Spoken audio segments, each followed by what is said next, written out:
여보세요. 여보세요? 네, 안녕하세요. 반갑습니다. 네, 안녕하세요. 네, 시청자님 오늘 어떤 고민 함께 이야기 나눠볼까요? 예, 제가 갖고 있는 네. 아파트 매도 시기를 알고 싶어서 전화드렸어요. 네, 어떤 아파트 보유 중이세요? 지금 노원구 초안산로의 1하길 26의 월계 센트럴 아이파크 35평 보유 중이에요. 네, 거주는 안 하시고요. 거주했어요. 거주하고 그러면 비과세 요건 현재 맞추시고 거주하고 있어요. 지금도 거주하고 계시고 네네. 네, 살고 계시는 아파트인데 아마도 가격이 많이 올라서 이 매도 타이밍을 좀 보고 계시는 것 같아요. 네네네. 네, 노원구 월계 센트럴 아이파크 35평형 계속 좀 살면서 가져가도 가격이 오를 만한 아파트인지 분석해 보도록 할게요. 대표님과 네. 인사 나눠보세요. 네. 안녕하십니까? 안녕하세요, 선생님. 예, 반갑습니다. 네. 시청자님 거주하신 지는 이제 한 2년 차 정도 되셨겠네요. 네네. 그렇죠. 여기에 입주한 지가 얼마 안 됐으니까. 네. 여기가 요 아파트만 봤을 때는 네. 이쪽 전체 일대 지역에서 신축이 굉장히 흔하지가 않아요. 예, 예, 그래서 맞습니다. 신축으로서 먼저 지어졌기 때문에 그 아파트가 특히나 역세권임을 감안해서 네. 신축 역세권 아파트가 가지는 강점은 반드시 존재를 할 수밖에 없다. 네. 이 점이 하나가 일단은 있고, 근데 네네. 그럼에도 불구하고 최근 금액대가 어때요?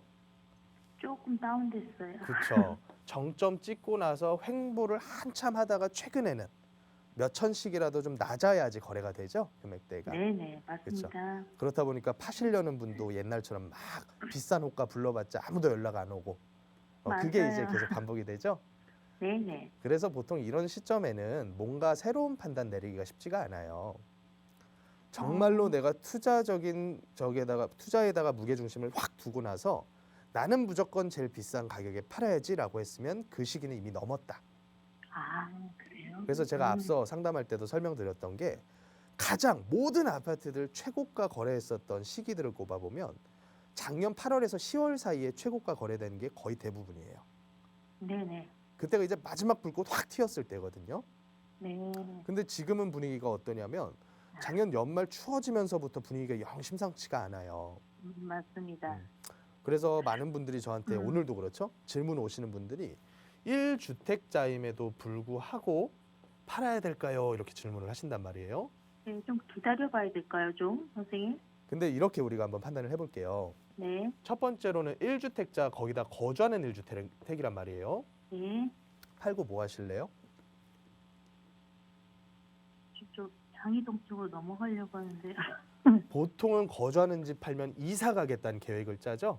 네네. 다른 데 조금 더 좋아 보이는 대로. 네네. 그러면 장이동 사시는 분들은 그런 생각 안 들까요? 그러겠죠. 그렇죠. 장이동 사시는 분은 그럼 어디로 가고 싶어 할까요? 저기 뭐 청량리라도 이렇게 안쪽으로 들어오고 싶어 하지 않을까요? 아. 그러니까 이제 네네. 현실적으로는 모든 지역들의 지금 상황이 똑같다는 거예요. 이게 시점적으로 차이가 나는 시점도 있는데 지금처럼 스톱된 상태가 5, 6개월 지생이 되다 보면 어디든지 분위기가 비슷해요. 이게 아, 서울만 그런 그래요? 것도 아니에요. 좀 전에 상담하시는 어떤 분은 광교의 아파트 상담을 했는데 광교 네. 저 멀리 수원에 있는데도 상황이 비슷하단 말이에요. 그러면 아. 이거는 사실 이사 간다고 해결될 문제는 아니다. 아, 그래요? 예를 들어 아, 월계동 일대가 네. 갑자기 어느 특정 규제 지역으로 묶였다던가 네. 그래가지고 월계동만 어떤 큰 타격을 받았으면 이사 가면 그만이에요. 그렇죠. 네네. 근데 지금 우리가 겪고 있는 이 문제의 원인은 지역적인 특수한 규제로 인해서 그렇게 된 게 아니라 여태까지 이 시장을 끌고 왔었던 큰 힘이 이제 힘이 약해지고 약발이 떨어지고 있기 때문에 문제가 발생을 한단 말이에요. 우리나라에서 온 것도 아니에요. 전반적으로 글로벌 장에서 모두가 다 동일하게 겪고 있는 문제들이에요. 그러니까 저는 이런 시기에 다주택으로 감당 안 될 정도로 너무 많이 특히나 세금이라던가 네.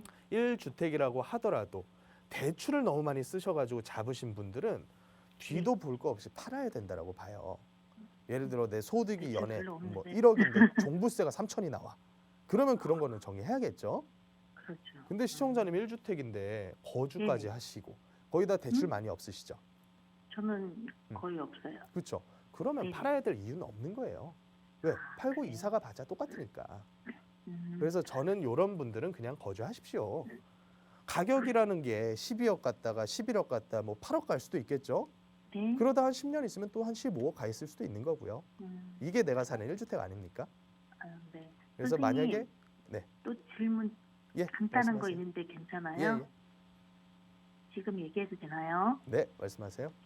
제가 1주택 보유 중에 지금 공시지가 1억 미만 빌라를 예. 준비 중이거든요. 네. 그 빌라 1억 미만 빌라 준비할 때 꼭 알아야 되는 확인해야 될 사항 있잖아요. 보통은 그래요. 자, 그거 있으면 좀 1억 미만 투자를 하고는 싶은데 네. 1억 미만 투자로 들어가는 물건들이 사실은 네. 많은 분들 사는 이유가 재개발되지 않을까 해가지고 산단 말이에요. 예. 1억 미만 찾는 이유는 취등록세 중과받기 싫어서. 네. 맞아요. 그렇죠? 네. 근데 재개발 예정지들 중에서 저는 좋은 지역을 선택을 해야지만 개발 압력이 높아지고 실제로 네. 개발될 가능성이 높다라고 봐요. 제가 보고 왔어요, 아, 물건을요. 보고 오셨어요? 네, 그러니까 광운대역에 쉽게 얘기해서요. 네. 지금 살고 계시는 동네에서 그냥 재개발 예정지다라고 해서 1억 미만 공시가 찾는 거하고 네. 서초 강남구에서 한 2억짜리 사는 거하고 뭐가 더 나을까요? 강남이요? 저는 그게 훨씬 더 낫다고 봐요. 음, 개발 예정지라고 하는 거는 주변 아파트 값이 무지하게 비싼 동네에서 먼저 진행이 돼요.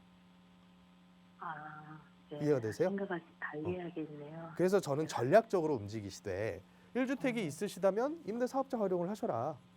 네. 그리고 만약에 성인이신 자녀가 있으시다면 또 소득이 네. 있으시다면 자녀가 투자를 하게끔 만드는 게 유도하는 게 훨씬 더 낫다라고 봐요.